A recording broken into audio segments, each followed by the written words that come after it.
क्या आपको पता है कि भारत में 1000 से ज्यादा न्यूनतम वेतन दरें हैं?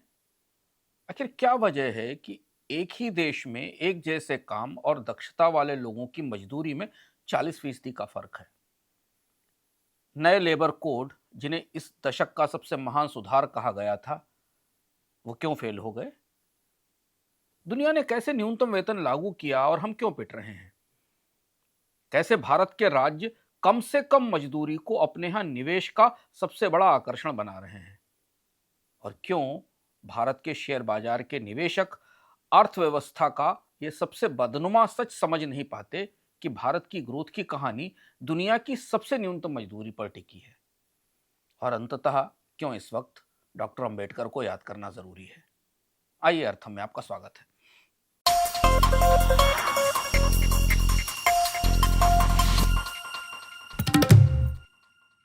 1942 में भीमराव रामजी अंबेडकर ब्रिटिश भारत में सत्ता के सबसे ऊंचे गलियारों में बैठे थे। वह वायसराय की एग्जीक्यूटिव काउंसिल में लेबर मेंबर के रूप में थे। ये उस समय किसी भारतीय के पास सबसे ताकतवर पद था। लेकिन उनकी असली ताकत वो पद नहीं बल्कि एक दृष्टि थी, एक भविष्य का विजन था। 3 सालों में ही अंबेडकर ने भारतीय श्रम व्यवस्था की वो नींव रख दी जिस पर आज भी पूरा सिस्टम खड़ा है। कर्मचारी राज्य बीमा का खाका, खदानों में काम करने वाली महिलाओं के लिए मातृत्व के मैटरनिटी के लाभ और वेतन भुगतान के संशोधन की व्यवस्था, और सबसे महत्वपूर्ण था न्यूनतम वेतन कानून का ढांचा। उन्होंने सिर्फ कानून नहीं बनाए, उन्होंने कामगार की जिंदगी को भी परिभाषित किया। महंगाई का भत्ता, महंगाई कैसे जिंदगी जीने की लागत बढ़ाती है, ओवर टाइम का भुगतान, छुट्टियों का अधिकार और सस्ता राशन मिलने की व्यवस्था। डॉक्टर अंबेडकर ने भारत को पूर्वी एशिया का पहला ऐसा देश बनाया जहां कर्मचारियों के लिए कानूनी बीमा व्यवस्था बनी। फिर 1951 में अंबेडकर ने इस्तीफा दे दिया। कारण, क्योंकि आजाद भारत, जो खुद को सामाजिक न्याय का देश कहता था, वो श्रम सुधारों में उस कॉलोनियल रूल से, औपनिवेशिक शासन से भी धीमा चल रहा था जिसकी डॉक्टर अंबेडकर सेवा कर चुके थे। उनका इस्तीफा अखबारों की सुर्खियां नहीं बना, लेकिन बनना चाहिए था। अपनी चिट्ठी में, इस्तीफे की चिट्ठी में, उन्होंने गहरी बात लिखी। उन्होंने कहा कि भारत में संविधान के वादों और जमीनी हकीकत के बीच जो खाई है, वो भारतीय लोकतंत्र का सबसे खतरनाक विरोधाभास है, सबसे डेंजरस पैराडॉक्स है। डॉक्टर अंबेडकर ने एक शब्द का इस्तेमाल किया था, विश्वासघात। ये किसी व्यक्ति का विश्वासघात नहीं था, ये सिस्टम का विश्वासघात था। राज्य या सरकारें मजदूरों के साथ बुरा व्यवहार इसलिए नहीं कर रही थी कि उनकी नीयत खराब थी, बल्कि पूरा ढांचा ही एक समझौते पर बना था। यह समझौता कैपिटल बनाम लेबर के बीच में था, केंद्र बनाम राज्य के बीच था, अधिकारों की भाषा और जमीन पर उन अधिकारों के अमल को लेकर था। न्यूनतम वेतन का विचार 1940 के दशक में ही बन गया था, लेकिन जब 1948 में कानून बना तो वो अपने मूल विचार से काफी अलग था, जैसा कि भारत के कानूनों में होता है। राष्ट्रीय स्तर पर एक समान न्यूनतम वेतन नहीं लागू हो पाया, और ये स्थिति तब से आज तक चल रही है। राज्यों को पूरी छूट दी गई कि अपने हिसाब से वेतन तय करें। सीमित सेक्टर कवर किए गए, वेतन बोर्ड बनाए गए जिनका काम था कि 4 लोगों के परिवार की जरूरतों के आधार पर वेतन की दर तय करना। उसमें शामिल था खाने का खर्चा, घर का किराया, कपड़ा, शिक्षा, स्वास्थ्य और थोड़ा मनोरंजन। लेकिन कागज पे बना ये सिस्टम भी जमीन पर नहीं उतरा। इन वेतन बोर्ड्स की मीटिंग नियमित रूप से नहीं हुई, वेतन संशोधन सालों तक टलते रहे, और सबसे बड़ी बात यह कि अधिकांश मजदूर इस कानून के दायरे में आए ही नहीं। खेतों में काम करने वाले, घरेलू काम करने वाले, मैन्युफैक्चरिंग में काम करने वाले लोग, जिन्हें सबसे ज़्यादा सुरक्षा की जरूरत थी, उन्हें इस कानून से कोई लाभ नहीं मिला। तो समस्या महत्वाकांक्षा की, इंटेंशन की नहीं थी, समस्या क्रियान्वयन की थी। अंबेडकर ने जो ढांचा बनाया था वो 3 मान्यताओं पर टिका था। एक ये कि राज्य के पास कानूनों को लागू करने की क्षमता होगी, दूसरा राजनीतिक इच्छा शक्ति होगी, और तीसरा मजदूर अपने अधिकार मांग पाएंगे। 78 सालों में तीनों ही मान्यताएं ध्वस्त हुई हैं और बार बार कमजोर साबित हुई हैं। कानून बना लेकिन उसका पालन नहीं हुआ। अंबेडकर की जयंती से ठीक एक दिन पहले 13 अप्रैल को नोएडा में हजारों फैक्ट्री मजदूर सड़कों पर उतरे। उन्हें शायद पता भी नहीं होगा कि जो आज वो झेल रहे हैं उस पर चर्चा तो 1951 से चल रही है। ये मजदूर कपड़े सिलने वाले थे, इलेक्ट्रॉनिक्स असेंबल करने वाले थे, और दुनिया में जो सप्लाई करने वाले ब्रांड्स हैं उनकी सप्लाई चेन में काम करते थे। ये मजदूर क्यों गुस्साए?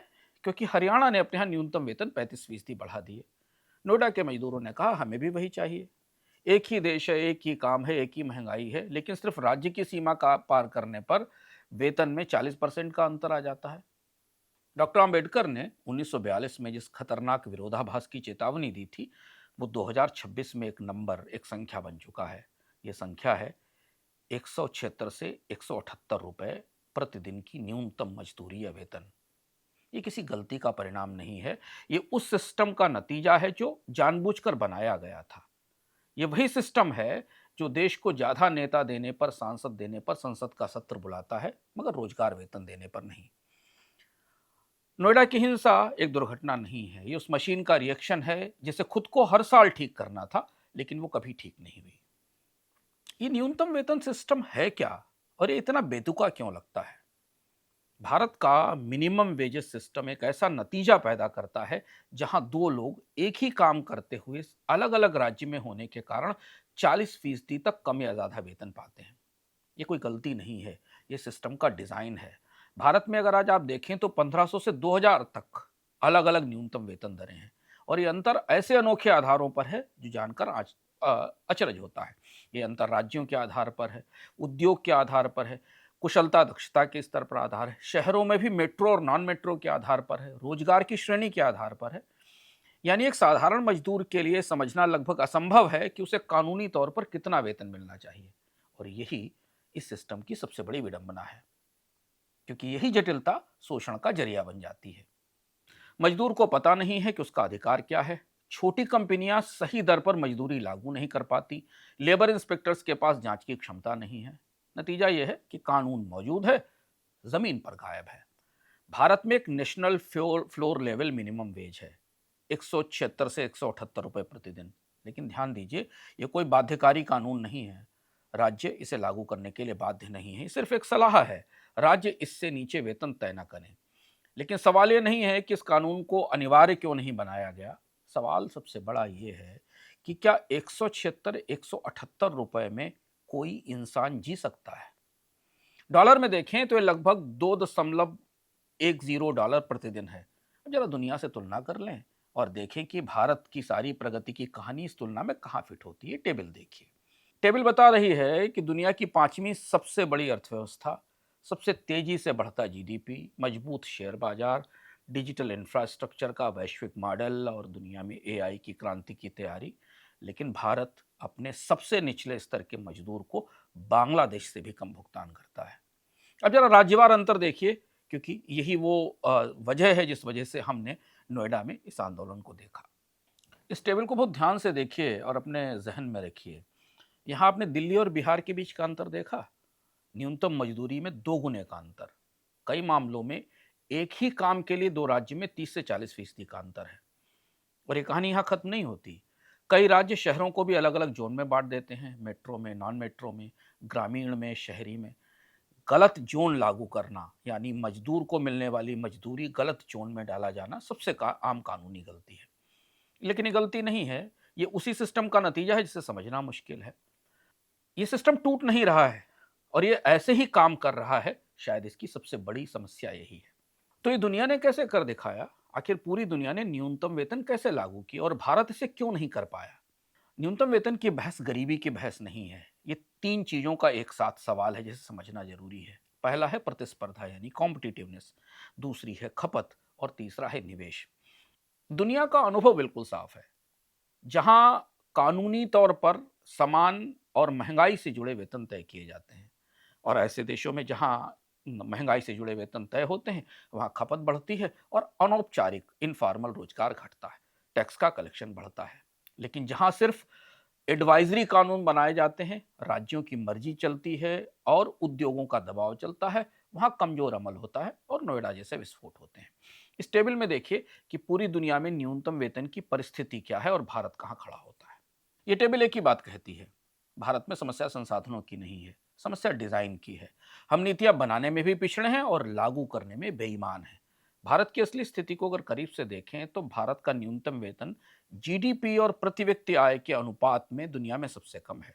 भारत का फ्लोर 2.3% है जीडीपी पे प्रति व्यक्ति आय के अनुपात में।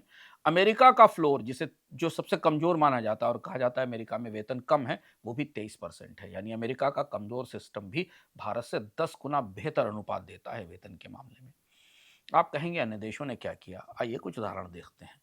जर्मनी में 145 साल बाद एक फैसला हुआ। 2015 से पहले जर्मनी में कोई न्यूनतम वेतन सिस्टम नहीं था। सिस्टम यूनियनों पर चलता था, लेकिन जैसे ही यूनियन कमजोर हुई, 14 लाख से ज्यादा लोग 5 यूरो प्रति घंटे से कम की दर पर काम करने लगे। सरकार ने क्या किया? सरकार ने एक झटके में राष्ट्रीय न्यूनतम वेतन लागू कर दिया। 8.5 यूरो प्रति घंटा 2015 में तय किया गया था। ये बढ़कर आज 12 से 13 यूरो प्रति घंटे पर आ गया है। कोई बड़ा रोजगार संकट नहीं आया, बल्कि जर्मनी की अर्थव्यवस्था और ज्यादा फॉर्मल और ज्यादा औपचारिक हो गई। सबक यह है कि कानूनी और सख्त सिस्टम व्यवहार बदल देता है। भारत जैसे कानून नहीं जो राज्यों की सलाह पर या राज्यों की मर्जी पर छोड़ दिए जाएं। दक्षिण कोरिया को लीजिए। 2018 में कोई आंदोलन नहीं हुआ, सरकार ने अपने आप न्यूनतम वेतन को करीब 16 से 17% बढ़ा दिया। इसका विरोध शुरू हुआ, उद्योग डर गए, कुछ सेक्टर्स में रोजगार पर असर पड़ा, लेकिन क्रमशः सरकार अपने इस फैसले पर कायम रही और क्रमशः घरेलू खपत बढ़ी, असमानता घटी और अनौपचारिक रोजगार कम हुए। सबक यह था कि छोटे समय का दर्द था, लेकिन लंबे समय का लाभ मिला। भारत ने उल्टा रास्ता चुना है। एक वो देश जो मैन्युफैक्चरिंग की ताकत बनना चाहता है, जहां बेरोजगारी की सबसे भयानक परिस्थिति है, उसने रास्ता क्या चुना? छोटे दर्द से बचकर लंबे संकट को स्थायी बना लिया। ब्राजील को देखिए। ब्राजील ने राजनीति को ही सिस्टम से बाहर कर दिया। ब्राजील की समस्या भारत जैसी थी। चुनाव के हिसाब से वेतन होता था, कभी ज्यादा कभी कम। वेतन की दरों में कोई स्थिरता नहीं थी। 2011 में ब्राजील ने एक फार्मूला बना दिया।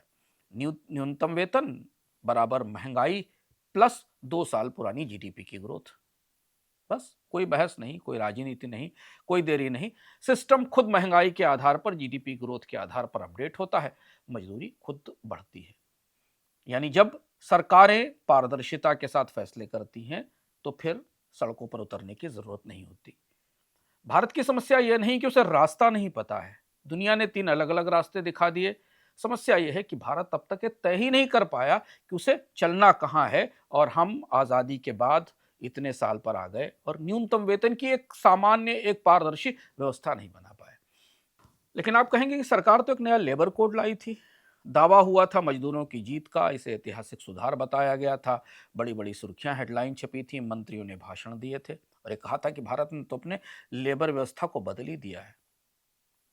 उसका क्या हुआ? बीते साल नवंबर को 21 नवंबर को सरकार ने इस नए लेबर कोड की घोषणा की थी और चारों लेबर कोड 1 अप्रैल 2026 से लागू हो गए। ये इतने बड़े कानून जो करोड़ों मजदूरों को और लाखों कंपनियों को प्रभावित करते हैं, उनके लिए बड़ी अजीबोगरीब प्रक्रिया थी।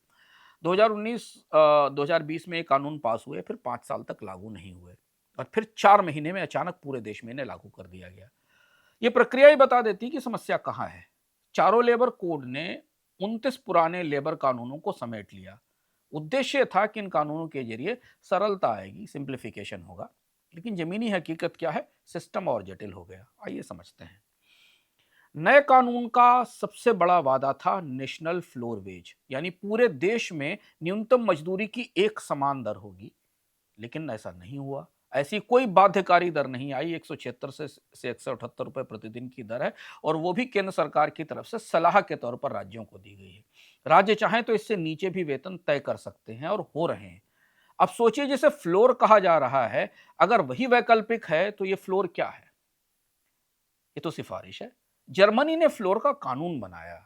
ब्राजील ने इसे एक फार्मूले से जोड़ दिया। भारत ने इसे तमाम कानूनों के तहत राज्यों की मनमर्जी पर चलने वाली वेतन व्यवस्था में बदल दिया, जो कि एक सलाह है। जिन राज्यों में वेतन कम देने की प्रवृत्ति या न्यूनतम वेतन को कम से कम रखने की प्रवृत्ति सबसे ज्यादा है, वहां इस फ्लोर का कोई असर नहीं हुआ। दूसरी समस्या इन कानूनों के साथ क्या थी? भारत में श्रम कानून कंकरेंट लिस्ट में आते हैं, समवर्ती सूची में आते हैं संविधान की, यानी केंद्र और राज्य दोनों की भूमिका है लेबर मामलों में। लेबर कोड लागू होने के लिए जरूरी है कि हर राज्य अपने यहां मजबूती से नियम बनाए। अप्रैल 2026 तक कई राज्यों ने अभी केवल ड्राफ्ट नियम जारी किए हैं। मतलब कानून कागज पर आ गए हैं, लेकिन जमीन पर उन्हें लागू करने के रेगुलेशन और नियम नहीं है। ऐसी स्थिति में मजदूर को कैसे उसके अधिकार मिलेंगे और उसे कैसे पता चलेगा कि उसे क्या मिलने वाला है? तीसरी समस्या ये कि यूनियन की ताकत कमजोर हो गई, सभी ट्रेड यूनियन ने इसका विरोध किया, हड़ताल करना मुश्किल बना दिया गया, यूनियन मान्यता के लिए सीमा बढ़ा दी गई। ये सारी चीजें ठीक थी, श्रम आंदोलनों को सीमित रखने की जरूरत थी, पर इसने कलेक्टिव बार्गेनिंग कम की क्षमता को कम किया। तो मजदूर के पास जब मोल भाव की ताकत ही नहीं बची तो न्यूनतम वेतन का फ्लोर लागू ही नहीं हो पाया, और फिर ये न्यूनतम वेतन फ्लोर नहीं बल्कि सीलिंग बन गया। नोएडा में इस विरोध की वजह सबसे पीछे यही थी, जिसे समझना जरूरी है। इन कानूनों की चौथी समस्या समझिए। नए कोड में वर्कर की परिभाषा बढ़ा दी गई है, जिसमें गिग और प्लेटफॉर्म वर्कर भी शामिल हैं। सुनने में बड़ा प्रगतिशील लगा, बड़ी तालियां बजी, बहुत सारे तमाम आलिम फाजिल सरकार के प्रवक्ताओं ने इसे सबसे बड़ा सुधार बताया। इसे कवरेज तो बढ़ा दिया गया लेकिन इस कानून का, लेकिन इसे लागू करने का सिस्टम नहीं बना। मजदूर को अधिकार तो मिला, लेकिन वो दावा कैसे करे उस अधिकार का, इसका कोई ठीक ठाक तरीका नहीं है। नियोक्ता पर जिम्मेदारी आई, लेकिन जांच का डर नहीं था, क्योंकि लेबर कानूनों का, लेबर इंस्पेक्टर्स का सिस्टम सीमित है। इसलिए क्या हुआ, स्पष्टता नहीं आई, भ्रम और कंफ्यूजन बढ़ गया। असली समस्या क्या है? समस्या यह है कि कानून आधुनिक शब्दावली के साथ आया है। इसकी भाषा बड़ी खूबसूरत है, आधुनिक है, लेकिन उसकी आत्मा वही पुरानी है। कानून सरल हुआ, लेकिन पालन और ज्यादा जटिल हो गया। कवरेज बढ़ा, लेकिन जांच की क्षमताएं नहीं बढ़ी। 1948 का न्यूनतम वेतन कानून, जिसका जिक्र हम अम्बेडकर के संदर्भ में कर रहे हैं, उसके पीछे अम्बेडकर की सोच थी, वो तब से ही अधूरा लागू हुआ। 2026 का कोड उसका अगला संस्करण है, जिसमें भाषा नई है लेकिन निर्भरता वही पुरानी है। निर्भरता क्या पुरानी है? राज्य की क्षमता पर है कि वो लागू करेगा कि नहीं करेगा, राजनीतिक इच्छा शक्ति पर है। और यही दो महत्वपूर्ण चीजें हैं जिनका जिक्र अम्बेडकर ने उस समय 1948 में भी किया था, और इनकी सबसे ज्यादा जरूरत है और वही सबसे कम है। नोएडा के मजदूर इसलिए सड़क पर नहीं उतरे, ध्यान देना जरूरी है सरकारों के लिए कि नोएडा के मजदूर इसलिए सड़क पर नहीं आए कि कानून नहीं था। वे इसलिए उतरे कि कानून तो था, लेकिन कानून के मुताबिक उन्हें हक मिलने की गारंटी नहीं थी। तो आप सोच रहे होंगे कि भारत के न्यूनतम वेतन या न्यूनतम मजदूरी सिस्टम की विफलताएं क्या हैं। आइए इसे करीब से समझते हैं। भारत का न्यूनतम वेतन संकट तीन बड़ी स्ट्रक्चरल वीकनेस पर टिका है, और ये एक आधुनिक देश में जो कि तकनीक और मैन्युफैक्चरिंग और पीएलआई जैसी स्कीमें लेकर आता है और भारत को आत्मनिर्भर भारत बनाने की और मैन्युफैक्चरिंग सप्लाई चेन में जाने की कोशिश करता है, वो इस सच का सामना करना नहीं चाहता। पहली सबसे बड़ी चीज है कि 1978 का न्यूनतम वेतन कानून 78 साल पुराना है, लेकिन पहला सवाल है कि क्या यही लागू होता है? भारत की 80% से ज्यादा वर्कफोर्स इनफॉर्मल सेक्टर में, अनौपचारिक क्षेत्र में, यही सबसे ज्यादा शोषण होता है और सबसे कम कार्रवाई है। कृषि में, घरेलू काम करने वाले, कंस्ट्रक्शन में काम करने वाले, छोटे उद्योगों में तो निरीक्षण ना के बराबर है, वहां ये कानून और ये वेतन लागू ही नहीं होते। सरकार का निरीक्षण तंत्र जैसा सब जगह है, वैसा यहाँ भी है, श्रम सेक्टर में भी है। संसाधन कम है, कर्मचारी सीमित हैं और खर्च सीमित है। डिजिटल टूल्स आए हैं, लेकिन अनौपचारिक क्षेत्र के जो उद्योग है, इनफॉर्मल सेक्टर की कंपनियां हैं, उनका इस्तेमाल नहीं करती। नतीजा क्या है?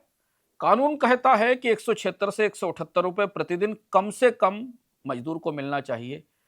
जमीन पर हकीकत यह है कि बिहार और उत्तर प्रदेश के ईंट भट्टों में काम करने वाले लोगों को इतना भी वेतन नहीं मिलता, क्योंकि 90% वेतन के मजदूरों के लिए न्यूनतम वेतन कोई कानूनी संख्या नहीं है।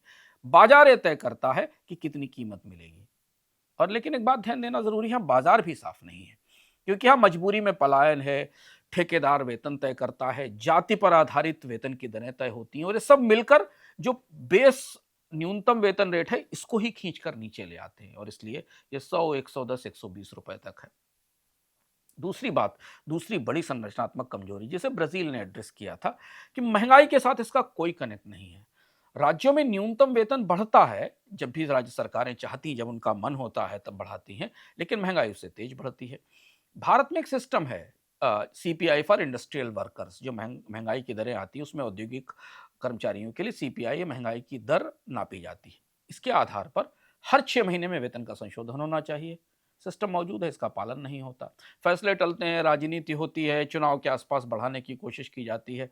संशोधन एक किस्म का अधिकार था जो कानून के तहत दिया गया था। ये नेताओं की, मुख्यमंत्रियों की मर्जी हो गई, उनकी दया हो गई, वो जब चाहेंगे तब इसे देंगे। इसकी वजह यह है कि मजदूरों की रियल इनकम, वास्तविक इनकम घटती जाती है। तो नोएडा का दंगा कोई अचानक घटना नहीं था, ये उसी सिस्टम की प्रतिक्रिया थी जो खुद को 6 महीने पहले सुधार सकता था, ये देखते हुए कि महंगाई कितनी बढ़ी है और उस हिसाब से वेतन में कितनी बढ़ोतरी की जाए। और वही काम उत्तर प्रदेश सरकार ने किया, 20% बढ़ाकर, 21% बढ़ाकर बाद में।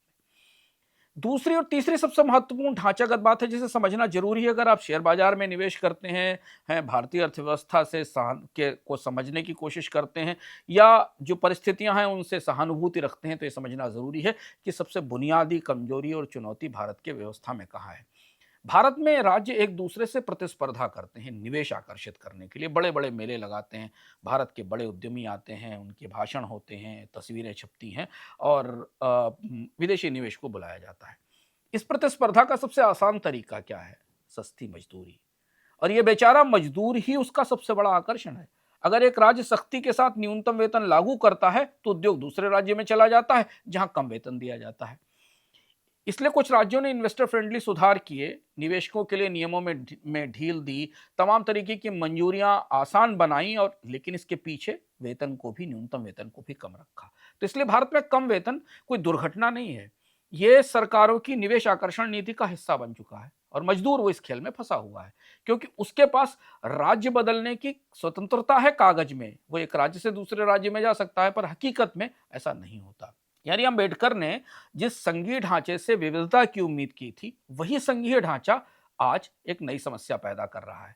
हर राज्य अपने पड़ोसी को देखकर वेतन तय करता है और इस प्रक्रिया में न्यूनतम वेतन, ध्यान दीजिएगा, भारत का हर राज्य अपने पड़ोसी को देख के वेतन की दरें तय करता है और इस प्रक्रिया में न्यूनतम वेतन बढ़ता नहीं है बल्कि नीचे गिरता जाता है क्योंकि डर यह है कि अगर वेतन की दरें ज्यादा होंगी तो निवेश भागकर दूसरे राज्य में चला जाएगा। तो आप कहेंगे सुधार कैसे हो, क्या किया जा सकता है? भारत में न्यूनतम वेतन पे जो पारंपरिक सुझाव दिए जाते हैं वो कहा जाता है कि वेतन बढ़ाया जाए, निरीक्षण बढ़ाया जाए, सिस्टम को डिजिटल बनाया जाए। ये सब जरूरी हैं पर ये बीटिंग अराउंड द बुश है, आसपास की बात है। मुख्य बात भीतर की समझने की है क्योंकि लक्षणों पर में का इलाज नहीं हो सकता। सिस्टम भीतर की तरफ है जिसका डिजाइन ही मजदूरी को नीचे रखने के लिए बनाया गया है, वहां असली सुधार करना जरूरी है। और अगर सुधार चाहिए तो 5 स्तर पर बदलाव करना होगा। पहला सुधार ये कि जो फ्लोर है, जो न्यूनतम वेजेस का फ्लोर है, उसे कानूनन बाध्यकारी बनाइए, सलाह नहीं। ये सबसे बड़ा बदलाव है। जब तक भारत में नेशनल फ्लोर वेज को स्टेचुरी, वैधानिक नहीं बनाया जाएगा, राज्य सरकारें कभी भी मजदूरों का के लिए वो न्यूनतम वेतन निर्धारित नहीं करेंगी। जो 176 और 178 रुपए के आसपास की दर है, राज्य सरकारें इसे नीचे दरें तय कर सकती हैं। अगर इसे कानून बना दिया जाए तो कोई राज्य इसे तय नहीं कर पाएगा और अदालतों में ऐसा करने पर चुनौती दी जा सकेगी। दरअसल वास्तविक तौर पर होना क्या चाहिए? सीधी और दो टूक बात, भारत में फ्लोर वेज 400 रुपए प्रतिदिन कम से कम होना जरूरी है। क्यों है इसका कारण हम आगे आपको बताएंगे, क्योंकि हम जो भारत की पूरी कंजम्पशन की कहानी और शेयर बाजार की तेजी समझ रहे हैं ना, उसके पीछे का असली सच यहाँ है। फिर सुनिए, 400 रुपए रोज न्यूनतम वेतन होना चाहिए। ये आज के स्तर से दोगुना होगा लेकिन ग्लोबल तुलना में संतुलित होगा। और दूसरी चीज, जिसे सीपीआई इंडस्ट्रियल वर्कर से, यानी महंगाई का जो खुदरा महंगाई का सूचकांक है, उसे जोड़ दिया जाए ताकि वेतन अपने आप बढ़ता रहे। महंगाई से जुड़ाव के बिना राजनीति को दूर नहीं रखा जा सकता। आज जो महंगाई और डीए का संशोधन है वो राजनीतिक फैसलों पर निर्भर करता है, जबकि सिस्टम पहले से मौजूद है। हर 6 महीने में संशोधन होना चाहिए। समाधान यह है कि सीपीआई इंडस्ट्रियल वर्कर के साथ न्यूनतम वेतन को ऑटोमेटिकली लिंक कर दिया जाए। डिजिटल सिस्टम से वेतन अपडेट हो, ना कोई विरोध ना कोई देरी। अभी क्या होता है, मजदूर प्रदर्शन करते हैं, सरकार उन पर डंडे चलाती है, फिर उसके बाद जब दबाव बनता है तो सरकार प्रतिक्रिया देती है और वेतन बढ़ा देती है। 78 साल से ये मॉडल ऐसे ही चल रहा है और हर बार देर से काम करता है, मजदूर सड़क पर आते हैं। तीसरा महत्वपूर्ण सुधार यह है कि गिग इकोनॉमी को वास्तविक तौर पर शामिल किया जाए, कागजी तौर पर नहीं, जैसा कि लेबर कोड में हुआ। 1.5 करोड़ के आसपास delivery agent, cab driver, app based services देने वाले कामगार हैं। ये सबसे तेजी से बढ़ता वर्ग है और यहाँ न्यूनतम वेतन कानून लागू नहीं हो रहा है। और यही वजह है कि प्लेटफॉर्म कंपनियां भारत में लेबर को सस्ता दिखाकर वैल्यूएशन बढ़ाती दिखती हैं, जो कि अनुचित है, पूरी तरह से नैतिक रूप से भी और आर्थिक रूप से भी अनुचित है, लेकिन कानून में इसका जिक्र नहीं है। सुधार है कि गिग वर्कर्स को भी न्यूनतम वेतन सुरक्षा में शामिल किया जाए। और चौथा, डिजिटल। हम काफी कुछ डिजिटल चीजों की बात करते हैं पर वास्तविक समस्याओं का समाधान करती कहीं नहीं दिखती। समस्या ये है कि ये नहीं कि निरीक्षक कम है, समस्या ये है कि लेबर डिपार्टमेंट को उल्लंघन दिखाई नहीं देता। समाधान है डिजिटल वेतन भुगतान हो, डिजिटल वेतन ट्रांसफर किए जाए, आधार से जुड़ा हुआ वेतन रिकॉर्ड हो। जब सरकार मनरेगा की मजदूरी को आधार से जोड़ सकती है तो वेतन के रिकॉर्ड को भी आधार से जोड़ सकती है। इससे हर भुगतान का रिकॉर्ड होगा, कितना कंपनी ने दिया, कितना देना था स्पष्ट होगा, और जो नियोक्ता कम भुगतान करेगा न्यूनतम वेतन से, उसका रिकॉर्ड अपने आप सामने आएगा। अब आप कहेंगे इसके लिए तकनीक तकनीक तो उपलब्ध है, इससे अच्छी तकनीकें उपलब्ध हैं। तो यहाँ सवाल तकनीक का नहीं है, यहाँ सवाल राजनीति की इच्छा शक्ति का है, जो ऐसा करना नहीं चाहती। और सबसे महत्वपूर्ण पांचवा सुधार, जिसे तत्काल खत्म करना जरूरी है, राज्यों के बीच कम से कम वेतन देने की एक होड़ है। यह सबसे कठिन और जरूरी सुधार है, लेकिन आज राज्य सरकारें निवेश लाने के लिए मजदूरी को कम से कम रखती हैं, और इसलिए इसे तत्काल खत्म करना जरूरी है। इसे कैसे किया जाए? इसके लिए सेंट्रल इंसेंटिव सिस्टम बनाना होगा केंद्र सरकार को। जो राज्य बेहतर वेतन लागू करेंगे, जहां कंपनियां वेतन के नियमों का उल्लंघन कम से कम करेंगी, उन्हें फिनांस कमीशन के जरिए ज्यादा वित्तीय लाभ दिए जाएंगे, उनके अनुदान बढ़ाए जाएंगे। इससे क्या होगा? जो आज वेतन को कम से कम रखने की दौड़ है, वो वेतन को ज्यादा से ज्यादा करने की दौड़ में बदल जाएगी। जैसे निजी कंपनियां बेस्ट प्लेस टू वर्क की होड़ करती हैं, राज्य सरकारें बेस्ट वर्कर एनवायरनमेंट की, सबसे अच्छे वेतन की होड़ कर सकती हैं। तो हम आ गए हैं अर्थम के समापन पर। 1955 में एक युवा अर्थशास्त्री डब्ल्यू आर्थर लुईस ने एक सिद्धांत दिया था। इस सिद्धांत पर उन्हें 24 साल बाद नोबेल मिला। उनका तर्क सरल था कि डेवलपिंग इकोनॉमीज, विकासशील अर्थव्यवस्थाएं तब सबसे तेजी से बढ़ती हैं जब ग्रामीण इलाकों से अतिरिक्त मजदूर शहरों और उद्योगों में आते हैं। मजदूरी कम रहती है क्योंकि श्रम की कमी नहीं होती, पूंजी जमा होती है, उद्योग आगे बढ़ते हैं, अर्थव्यवस्था आधुनिक होती है। उनका सिद्धांत था growth with unlimited labour supply. Bharat 1991 के बाद से इसी मॉडल पर चल रहा है। श्रम सस्ता है, पूंजी बढ़ती रही, शेयर बाजार चढ़ता रहा, जीडीपी बढ़ता रहा। लेकिन इस सप्लाई चेन के सबसे निचले स्तर पर उत्तर प्रदेश के ईंट भट्टों में काम करने वाले, गारमेंट फैक्ट्रियों में काम करने वाले, हैदराबाद के और मुंबई के निर्माण में, भवन निर्माण में काम करने वाले मजदूर, जिनकी मजदूरी ने ये विकास संभव बनाया, जिनकी लागत कम होने की वजह से ये विकास आया, उन्हें कागज पर 176 रुपए, 178 रुपए प्रतिदिन भी नहीं मिलते, हकीकत में उससे भी कम मिलते हैं। इसलिए आर्थर लुईस ने चेतावनी भी दी थी कि ये मॉडल हमेशा नहीं चलता। जब रूरल लेबर का सरप्लस खत्म होने लगता है तो एक मोड़ आता है जहां मजदूरी बढ़ानी पड़ती है, वरना अर्थव्यवस्था बना तो रही होती है पर उसके पास कंज्यूमर नहीं बचते। भारत अब इसी मोड़ के करीब खड़ा है। भारत की 90% कामगार आबादी इनफॉर्मल सेक्टर में, अनौपचारिक क्षेत्र में है। अब एक सीधी आर्थिक सच्चाई पकड़िए। गरीब या कम आय वाला आदमी अपनी कमाई का ज्यादातर हिस्सा खर्च करता है, खपत बढ़ाता है, क्योंकि उसे जिंदगी बेहतर करनी होती है। अगर उसके पास 2 जोड़ी कपड़े हैं तो तीसरी जोड़ी कपड़े लेगा लेगा इसलिए जैसे ही आय बढ़ती है, खपत तुरंत बढ़ती है, उसका कंजम्पशन तुरंत बढ़ता है। यही खपत बाद में अर्थव्यवस्था को आगे बढ़ाती है, और यही कंजम्पशन बेस्ड ग्रोथ का मॉडल है। और ये कोई वामपंथी तर्क नहीं है, ये मैक्रो इकोनॉमिक्स का बुनियादी गणित है कि जैसे जैसे निचले आय वर्ग की आय बढ़ती है, खपत बढ़ती है। लेकिन भारत में इसका उल्टा होता है। मजदूरी महंगाई के साथ नहीं बढ़ती, लोगों की वास्तविक आय कम हो रही है, इसलिए ग्रामीण मांग भी कमजोर होने लगी। इसका असर अब साफ दिख रहा है। तो यहाँ मुंबई में जो बैठे विशेषज्ञ हैं, जो भारत की कंजम्पशन ग्रोथ स्टोरी को, खपत की ग्रोथ स्टोरी को बड़ी बारीकी से नापते हैं, तमाम डेटा लाते हैं, खूबसूरत प्रेजेंटेशन बनाकर निवेशकों को बेचते हैं, वो एक बुनियादी चीज की अनदेखी करते हैं, उसे नजरअंदाज करते हैं। वो फ्लोर नहीं देखते, जिस फ्लोर के नीचे नीचे बैठे 40% लोग अपनी खपत जारी भी रख पाएंगे या नहीं। हमें ध्यान रखना होगा कि ऊपर कारपोरेट कमाई की जो क्वार्टरली अर्निंग है, और जो मजदूर की रोज की आय है, या मजदूर की जो दैनिक न्यूनतम वेतन है, वो दोनों एक ही चेन का हिस्सा है। आर्थर लुईस फिर वापस याद आते हैं, जिन्हें नोबेल मिला था। उन्होंने बाद में अपने मॉडल को खुद संशोधित किया था। उन्होंने माना कि सस्ता श्रम, चीप लेबर, विकास की शुरुआत है, परमानेंट स्ट्रेटजी नहीं है। जो देश हमेशा लेबर को सस्ता रखते हैं, वो कभी विकसित नहीं होते, वो लो इनकम और मिडिल इनकम ट्रैप में जाकर फंस जाते हैं। और सबसे जरूरी बात जो सरकारों को समझ में नहीं आती, कि भारत का न्यूनतम वेतन संकट सामाजिक न्याय की कहानी नहीं है, ये आर्थिक ग्रोथ की, इकोनॉमिक ग्रोथ की कहानी है। भारत की ग्रोथ स्टोरी आखिर टिकी किस पर है? इस पर कि एक बढ़ता हुआ मिडिल क्लास जो खर्च करेगा और अर्थव्यवस्था को आगे बढ़ाएगा। लेकिन सवाल यह है कि वो मिडिल क्लास बनेगा कैसे, जब नीचे के 40% लोगों की कमाई ही नहीं बढ़ेगी। तो ये सच्चाई सुनिए और पचाइए कि 3.75 ट्रिलियन जीडीपी वाली अर्थव्यवस्था अगर $2.10 प्रतिदिन के वेतन पर खड़ी है तो वह कभी भी कंजम्पशन लेड ग्रोथ को स्थायी तौर पर नहीं बना सकती। तो अगर आप निवेश कर रहे हैं तो ये सच समझ जाइए, क्योंकि सरकार अभी तक इस सच का सामना करने को, समझने को तैयार नहीं है। वो संसद में सांसदों की संख्या बढ़ाना चाहती है, वेतन और मजदूरी पर बात नहीं करती, रोजगार पर बात नहीं करना चाहती। बाकी आप खुद समझदार हैं। अर्थम में आज इतना ही।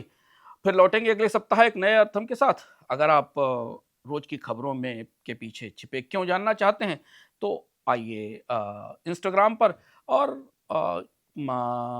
बोनस पर देखिए द वाई फैक्टर।